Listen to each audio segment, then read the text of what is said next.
கிறிஸ்துவுக்குள்ள அன்பான தேவ ஜனங்களே, இயேசு கிறிஸ்துவின் நாமத்தினால மீண்டுமா இந்த வீடியோ மூலமாக கிரைஸ்ட் சர்ச் இன்டர்நேஷ்னல் மினிஸ்ட்ரி உங்களோடு கூட தொடர்பு கொள்ளுகிறதுல நான் கிறிஸ்துவுக்குள்ள சந்தோஷம் அடைகிறோம். இப்பொழுது கூட நம்ம சில நேரம் தேவனுடைய வார்த்தைக்கு நேராக போவோமாக. கடைசியாக இருந்ததான சர்மனியில் நம்ம பார்த்தோம், கிஃப்ட்ஸ் ஆஃப் த ஹோலி ஸ்பிரிட்டை குறித்து தொடர்ந்து நான் பேசி வருகிறேன். இந்த வார்த்தை அநேகுடைய வாழ்க்கைக்கு பிரயோஜனமாக இருக்கும் என்று கர்த்தருக்குள்ளே நான் விசுவாசிக்கிறேன். மீண்டுமாய் நான் உங்களுக்கு அன்பாய் ஞாபகப்படுத்த விரும்புகிறது, இதனால் நீங்கள் பிரயோஜனம் அடைந்திருப்பீங்கன்னா, இது உங்களுக்கு ஆசீர்வாதமாக இருக்குன்னா தயவுசெய்து எங்களுக்கு தெரியப்படுத்துங்க. நாங்கள் உங்களோடு கூட தேவனை மகிமைப்படுத்துவோம்.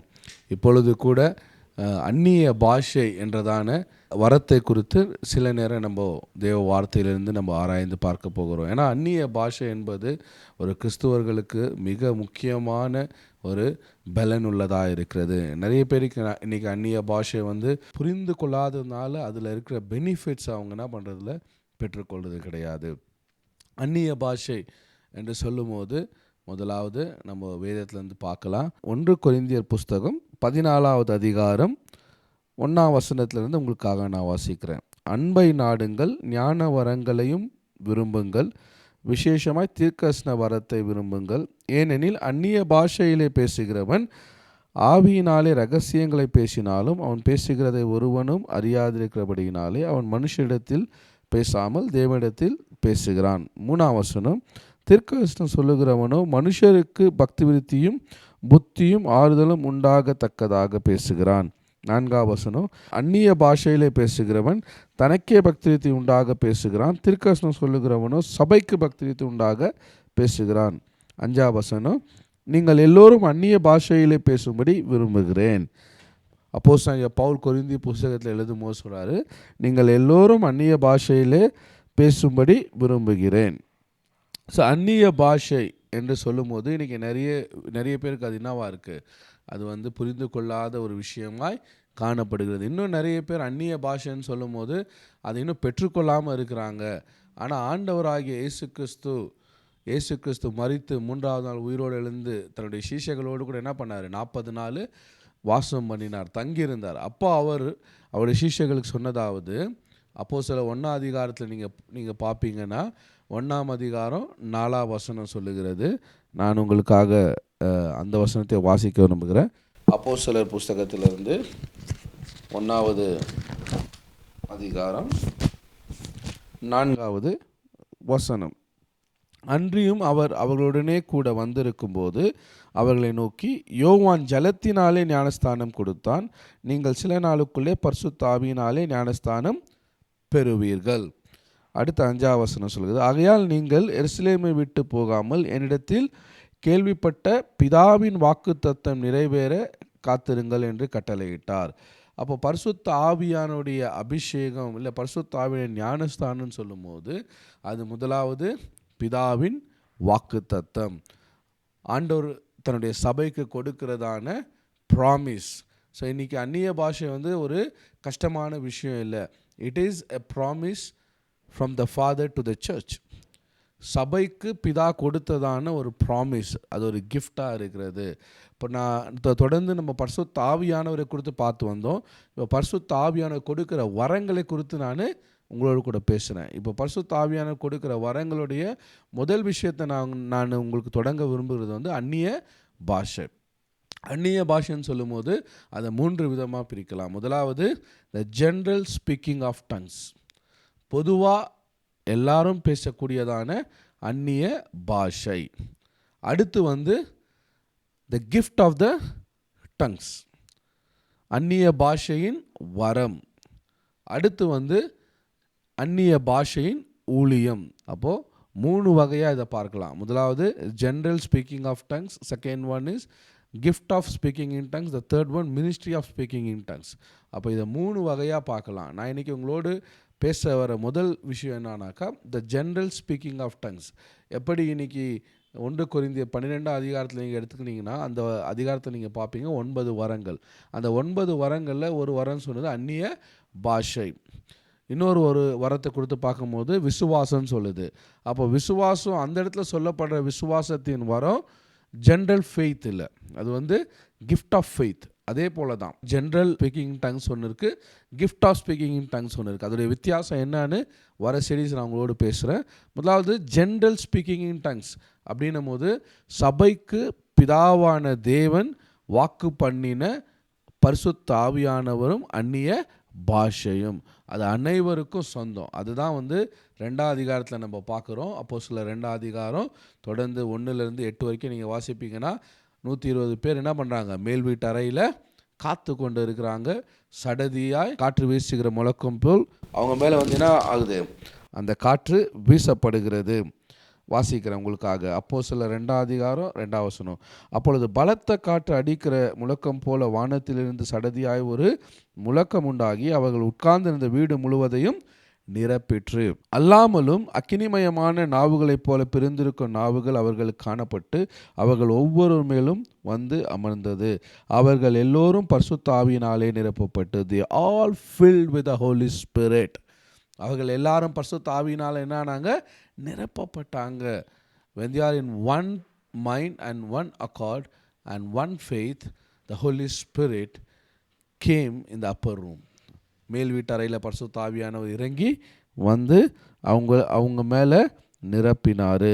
இங்கே நம்ம பார்க்குறோம், அல்லாமலும் அக்கினிமயமான நாவுகளைப் போல பிரிந்திருக்கும் நாவுகள் அவர்களுக்கு காணப்பட்டு அவர்கள் ஒவ்வொரு மேலும் அமர்ந்தது. அவர்கள் எல்லாரும் பரிசுத்த ஆவியினாலே நிரப்பப்பட்டு ஆவியானவர் தங்களுக்கு தந்தருளின வரங்களின்படியே வெவ்வேறு பாஷைகளை பேசத் தொடங்கினார்கள். பரிசுத்த ஆவியானவர் உங்கள் மேலே வரும்போது நீங்கள் பலன் அடைந்து அப்படின்னு சொல்லி அப்போஸ்தலர் 1ஆம் அதிகாரம் 8ஆம் வசனத்தில் வாசிக்கிறோம். அப்போ பரிசுத்த ஆவியானவர் நம்ம மேலே வரும்போது அவர் என்ன பண்ணுறாரு, நமக்குள்ளே இருக்கிற கிஃப்டை ஸ்டோர் அப் பண்ணுறாரு. அதில் one of the gift is general speaking in tongues. The evidence that you have received gift is speaking in tongues. அப்போ அந்நிய பாஷையை பேசுறதுன்றது நல்லா கவனமாக கேளுங்க. பரிசுத்த ஆவியானவர் இது உங்களுக்கு கொடுக்கிறதான ஒரு கிஃப்ட். இதுக்காக நீங்கள் போய் எருசலேமில் காத்திருக்க தேவையில்லை. அப்போஸ்தலர்கள் காத்திருந்தாங்க, ஏன்னா அவங்க எருசலேமில் இருந்தாங்க. எருசலேமில் இருந்ததுனால மேல் வீட்டு அறையில் போய் காத்திருன்னு சொன்னார் ஆண்டவர். அதான் முதல் ஜெனரேஷன், ஹோலி ஸ்பிரிட் ஜெனரேஷன். பெந்தகோஸ்தின் நாளில் பரிசுத்த ஆவியினுடைய சந்ததி அதான் முதல் சந்ததியாக இருந்தது. அதனால் அவங்க என்ன பண்ணாங்க, 40 நாள் வெயிட் பண்ணாங்க, எருசலேமில் காத்திருந்தாங்க. ஆனால் நீங்களும் நானும் இப்போ 40 நாள் உபவாசம் பண்ணணுன்னு அவசியம் இல்லை, எருசலேமுக்கு போய் அந்நிய பாஷையை பெற்றுக்கொள்ளணுன்ற அவசியம் இல்லை. இயேசு கிறிஸ்துவை உங்கள் சொந்த இரட்சகராக கடவுளாக நீங்கள் ஏற்றுக்கொண்டு இருப்பீங்கன்னா, this is the promise that Father God has given to the church. பிதாவாகிய தேவன் சபைக்கு கொடுத்ததான ஒரு வாக்கு தத்தம் தான் பரிசுத்த ஆவியின் அந்நிய பாஷையின் வரமாக இருக்கிறது. ஸோ நீங்கள் யாராவது இந்த செய்தியை கேட்டுக்கொண்டு இருக்கிறவங்க அந்நிய பாஷையை பெற்றுக்கொள்ளணுன்னு உங்களுக்குள்ள ஒரு தாகமும் வாஞ்சையும் இருக்குமானால், இப்பொழுது இந்த செய்தியை கேட்கும் போதே நான் விசுவாசிக்கிற பரிசுத்த ஆவியானவர் உங்களுக்கு இந்த பாஷையை தந்தருள்வாராக. உங்களுடைய ஆவியை கர்த்தர் அனல் மூட்டி எழுப்புவாராக. எப்படி இதை கேட்கும் போதே அந்நிய பாஷை பெற்றுக்கொள்ள முடியும்? அப்போஸ்தலர் 10ஆம் அதிகாரத்தை எடுத்து வாசிங்க. 10வது அதிகாரத்தில் நம்ம ஒரு ஸ்டோரியை வாசிக்கிறோம். இந்த 10வது அதிகாரம் எதை சொல்லுகிறதுனா, கொர்நேலியுவை குறித்து சொல்லுகிறது. கொர்நேலியு என்றதான ஒரு புறஜாதி மனுஷன். அவர் நீதியும் தர்மமும் தேவனுக்கு பயந்த மனுஷனுமாக இருந்தார். தர்மம் செய்கிறவரும் நீதிமானும் பின்ன அநேகருக்கு உதவி செய்கிறதான ஒரு கர்த்தருக்கு பயப்படுகிற ஒரு மனுஷனாக இருந்தார். அப்படிப்பட்ட மனுஷன் 10ஆம் அதிகாரம் 1ஆம் வசனம், இத்தாலியா பட்டாளம் எண்ணப்பட்ட பட்டாளத்திலே 100க்கு அதிபதியாகிய கொர்நேலியு என்னும் ஒரு பேர் கொண்ட ஒரு மனுஷன் சசரியா பட்டணத்தில் இருந்தான்.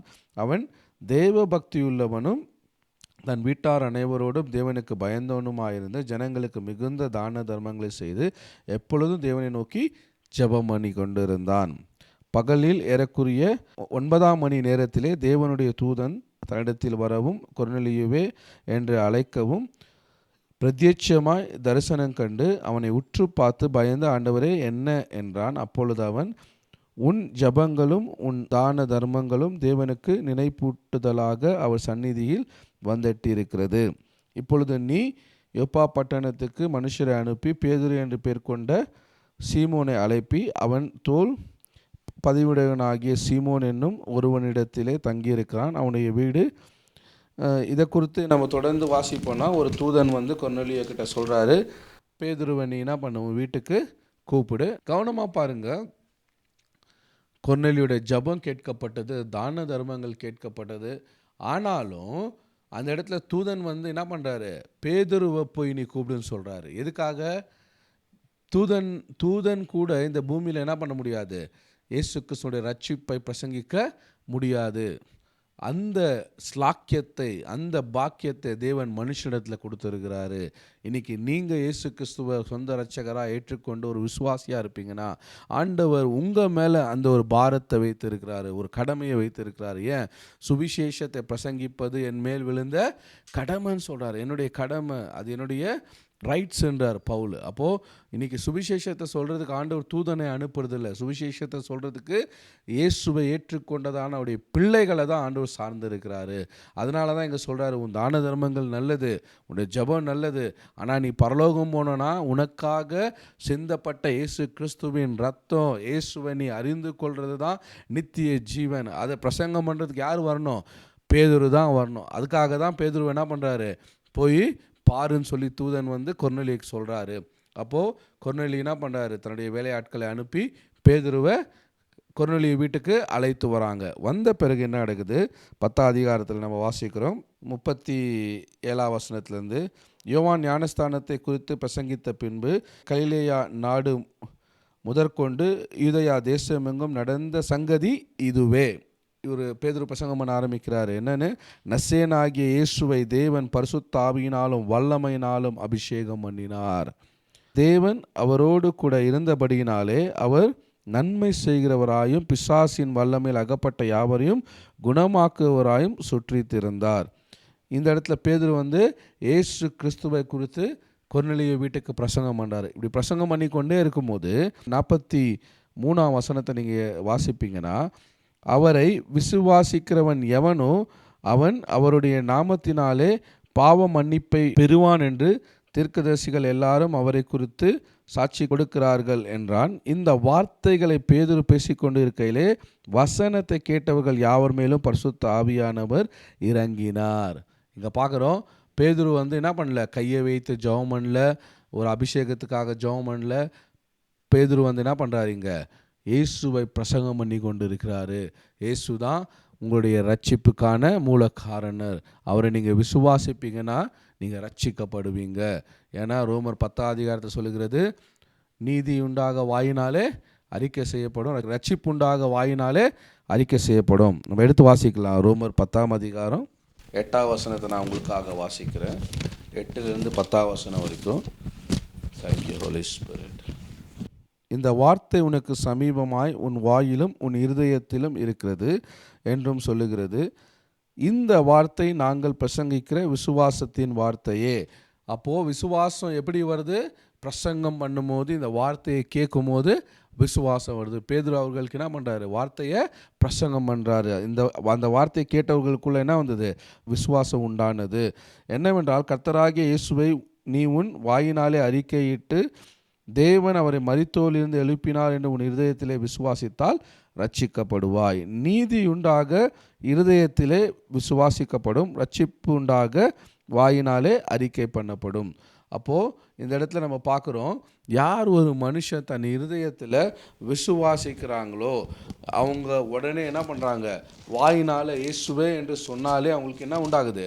ரட்சிப்பு உண்டாகிறது. அப்போ ரட்சிப்பு என்பது என்ன, ஒரு பெரிய காம்ப்ளிகேட்டான விஷயம் கிடையாது. இயேசுவை உன் இருதயத்தில் விசுவாசித்து உன் நாவுனால இயேசு தான் கடவுள், எனக்காக மரித்தார், அவர் உயிரோடு எழுந்தார், இன்றைக்கி என்ன அவர் ரட்சிப்பார் நீங்கள் நம்பும் போது, விசுவாசிக்கும் போது ஆண்டவர் உன் பாவத்தை மன்னித்து உன்னை அவர் பிள்ளையாய் மாற்றுகிறார், உன்னை அவர் ரட்சிக்கிறார். அதை தான் பேதுரு இங்கே என்ன பண்ணுறாரு, கொர்நேலியு வீட்டில் பிரசங்கம் பண்ணுறாரு. இந்த பிரசங்கம் பண்ணும்போது அந்த ஜனங்க விசுவாசிக்கிறாங்க. விசுவாசித்து அடுத்த நிமிஷமே பாருங்கள், தண்ணியில் போய் ஞானஸ்தானம் எடுக்கலை, எந்த ஒரு சடங்காச்சாரியமும் பண்ணல. உடனே என்ன ஆகுது, பரிசுத்த ஆவியானவர் அவங்க மேலே இறங்கி வராரு. இந்த வார்த்தைகளை பேதுரு பேசிக்கொண்டு இருக்கையில் வசனத்தை கேட்டவர்கள் யாவர் மேலும் பரிசுத்த ஆவியானவர் இறங்கினார். அவர்கள் பல பாஷைகளை பேசுகிறதையும் தேவனை புகழுகிறதையும் பேதுருவோடு கூட வந்திருந்த விருத்த சேதனம் உள்ள விசுவாசிகள் கேட்கும்போது பரிசுத்த ஆவியின் வரும் புறஜாதிகள் மேல் பொழுந்தருளப்பட்டதை குறித்து பிரமித்தார்கள்.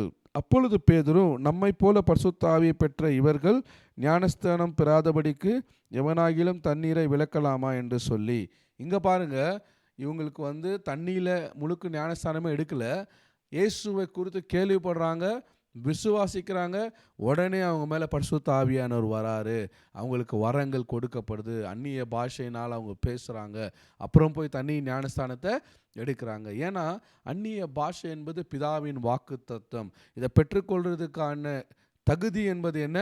முதலாவது நீங்கள் இயேசு கிறிஸ்துவங்க சொந்த ரட்சகராக ஏற்றுக்கொண்டு இருக்கணும். இப்போ என் கூட நீங்கள் பிலீவ் பண்ணிங்கன்னா நான் உங்களுக்காக ஜெபிக்கிறேன். உடனே நீங்கள் பரிசுத்த ஆவியின் வரத்தை பெற்றுக்கொள்ள முடியும். கண்களை மூடி ஜெபம் பண்ணுங்க. இப்பொழுது நான் உங்களுக்காக பரிசுத்த ஆவியின் அபிஷேகத்தை, அந்நிய பாஷையின் வரத்துக்காக நான் ஜெபம் பண்ண போகிறேன். எங்களை அதிகமாக நேசிக்கிற நல்ல தகப்பனே, இந்த வார்த்தையை கேட்டுக்கொண்டு இருக்கிறவர்கள் மேலே பரிசுத்த ஆவியான இறங்கி வருவீராக.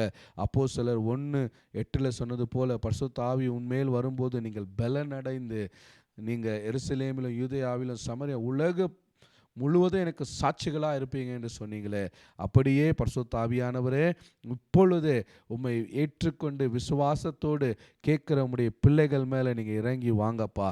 அந்நிய பாஷையின் வரத்தை தாங்க ஆண்டவரே. இப்பொழுதே புதிய பாஷை அவர்களுக்கு உண்டாவதாக. அந்நிய பாஷையினால் நிரப்புங்க.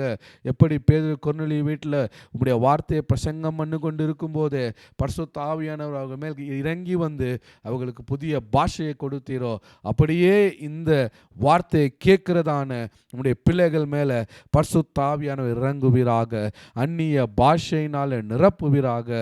ஒருவேளை இப்போ இந்த ஜெபத்தை கேட்டு என்னோடு ஜெபிக்கிறவங்க இப்படி சொல்லுங்க, அன்புள்ள ஆண்டவரே, நான் உங்களை விசுவாசிக்கிறேன், இயேசு கிறிஸ்துவை நான் விசுவாசிக்கிறேன்.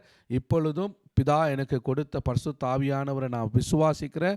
பரிசுத்த ஆவியானவரே, எனக்கு நீங்கள் அந்நிய பாஷையை கொடுத்ததுக்காக நன்றி என்று சொல்லி நீங்கள் ஜெபித்து முடித்த பிறகு எதுவுமே நீங்கள் அல்லேலூயா ஸ்தோத்திரம்னு சொல்லாதீங்க. அமைதியாக கண்களை மூடி நீங்கள் கைகளை உயர்த்தி ஆவியானவர் காத்திருக்கும் போது உள்ளான ஒரு சத்தம் வரும். அந்த சத்தத்தை நீங்கள் விசுவாசத்தோடு கூட நீங்கள் பேசும்போது அதுதான் உங்களுக்கு ஆவியானவர் கொடுக்கிறதான அந்நிய பாஷையாக இருக்கிறது. ஏன்னா ஒரு பிறந்த குழந்தை எடுத்த உடனே என்ன பண்ணாது? தமிழோ இங்கிலீஷோ எந்த பாஷையோ எல்லா வார்த்தையும் பேசாது. அதுக்கு முதல் ஒரு வார்த்தை 2 வார்த்தை தான் வரும். அதே போல தான் அந்நிய பாஷை கூட ஒரு லாங்குவேஜ், பரலோகத்தின் லாங்குவேஜ். அது கொடுக்குறாரு, பெற்றுக்கொள்ளுங்க. அதனால் வருகிறதான பிரயோஜனம் என்ன என்பதை குறித்து அடுத்த வீடியோவில் உங்களோடு நான் பேசுகிறேன். கர்த்தர் உங்களை ஆசீர்வதிப்பாராக. ஆமென்.